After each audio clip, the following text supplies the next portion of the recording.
I think that, it's 80–90% of the players use cannabis, in some shape or form. I think the biggest thing is that when you smoke, most people think that you just have no motivation. Like you can't get anything done. It's like once you smoke a joint, it's like your day is finished. And that's not true, you know what I mean? I know people that need to smoke just to get their day going. I know some people that when they smoke, they become more creative, they become more productive. The whole stoner couch thing is pretty much, to me, it's just dead. And I mean, if you're still thinking like that, you're just really ignorant to the fact of what cannabis really can do. And then this is the GOAT, as you know, MJ. He had 41 in these sneakers. I had 37 against him that night, and they won. So it's funny, I didn't even ask for these shoes. He just sent them over. Stay down, Harrington spaces out, and hits another three. That gave the lead. There's been numerous cliffhangers. Al Harrington beating the Sixers. Have the ball. Harrington, that is heavy contact.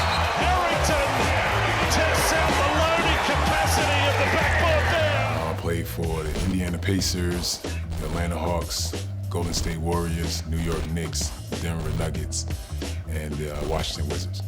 You get used to it, you know what I'm saying? I think your first couple games, you know what I'm saying, is it's kind of like surreal or whatever, but after a while, you're just out there performing.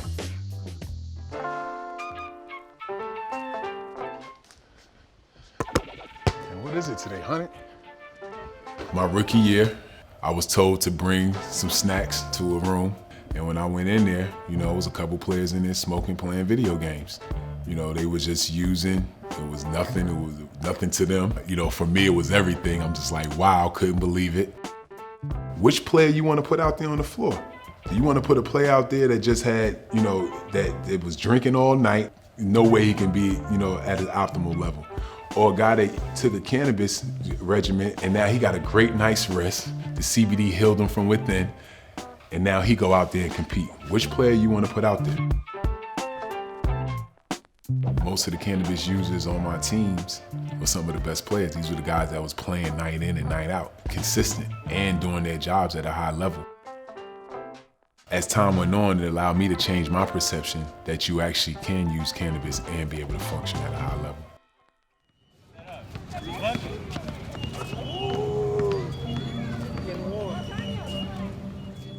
Growing up in Orange, New Jersey, I was always scared of cannabis. I was taught to believe that cannabis was a gateway drug.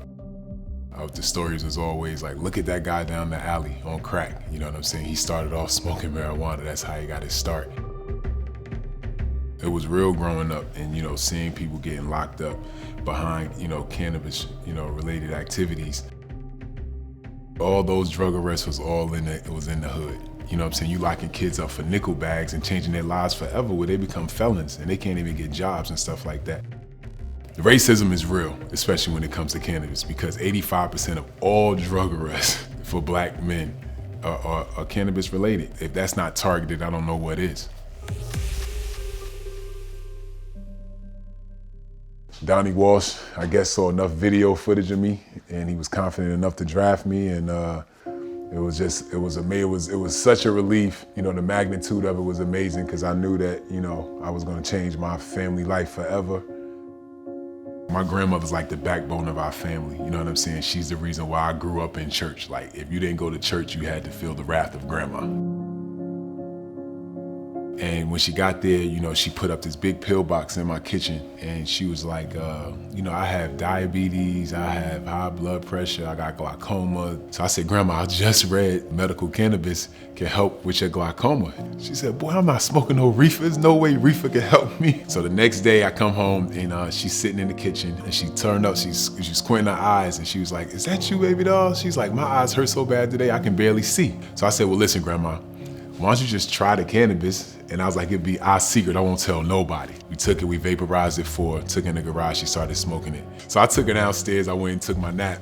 I woke up, before I jumped in the shower, I said, let me go check on her first, just make sure she okay. And I said, Grandma, you all right? And she turned around and she was crying tears. And she said, I'm healed. She said, I haven't been able to read the words of my Bible in over 3 years. To see cannabis, something that was so bad, so negative, help the holiest person that I know. It changed my life.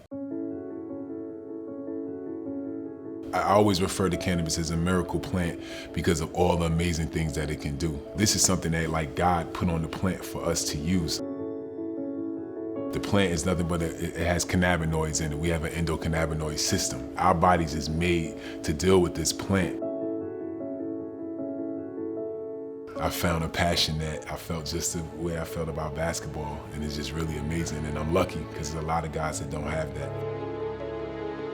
We're fathers, sons, husbands, and business owners, and we use cannabis. So if that doesn't help start to change your mind about cannabis use, I don't know what will, because now we're walking testaments of that every day.